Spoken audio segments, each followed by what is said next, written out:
With a relentless focus on excellence in healthcare, Pullman Regional Hospital presents the Health Podcast.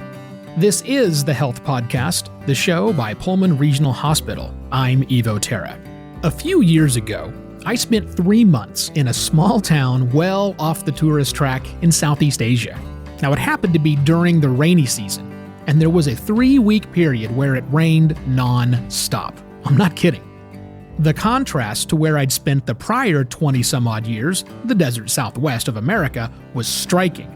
Not seeing the sun for 20 days wrecked my mood and gave me just a taste of what people mean by seasonal affective disorder.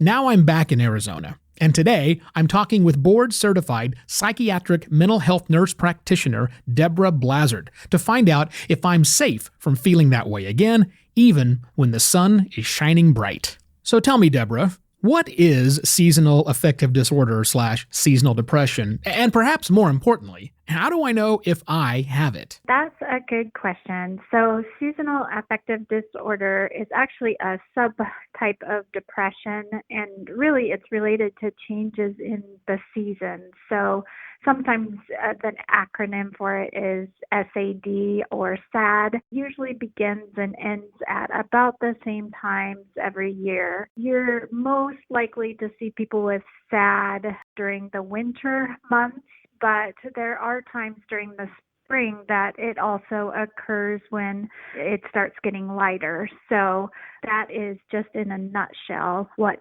seasonal affective disorder is. So it makes sense to me that as times get darker outside, as winter sets in and we have less sunlight during the day, that someone would experience that. But you just said that in the springtime when the sun is returning more, we have more light coming in. That can affect some people. So some people prefer the darkness? I do have patients that actually do better with the darkness because in some of my patients, when it gets lighter, they actually start getting more irritated and more irritable, which is actually another sign of depression. So yeah, it also occurs in the spring.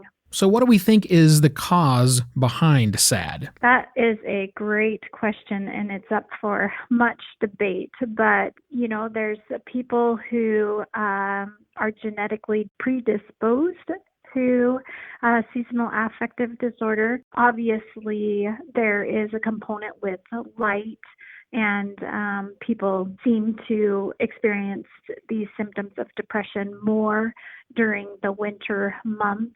So those are just two of the things that happen with seasonal affective disorder. Yeah, sometimes I know it's a challenge to get to the root cause. So let's switch and talk about commonality. Is this a fairly common problem? I seem to see it more because I live in the Pacific Northwest, and we get darker right now at about 4 p.m. and it doesn't get light until almost 7 in the morning.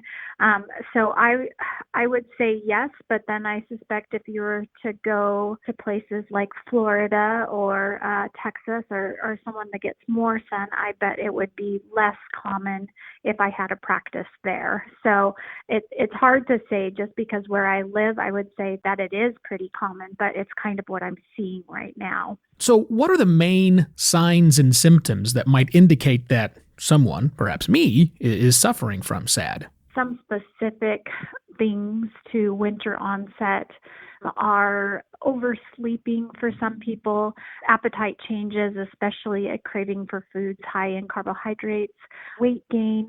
I see a lot of tiredness and low energy, and that's typically what bring a lot of my patients to me because they just don't have any energy despite having slept 12 hours and so they don't understand what's going on. So those are 4 symptoms just specific to winter onset SAD. So this sounds like a problem that we know a lot of people are dealing with. How are we dealing with it? What treatment options are available for people who do suffer from this?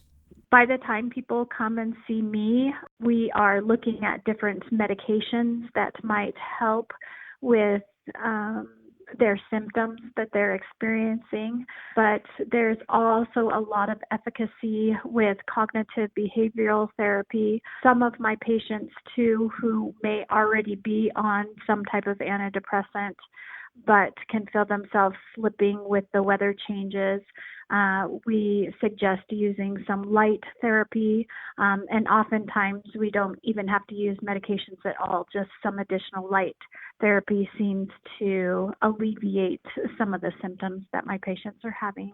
Oh, that is fascinating stuff. Well, thank you very much for your time, Deborah. We appreciate it. That's Deborah Blazard, a board-certified psychiatric mental health nurse practitioner at Palouse Psychiatry and Behavioral Health, part of the Pullman Regional Hospital Clinic Network. Thank you for listening to this episode of The Health Podcast, the show by Pullman Regional Hospital.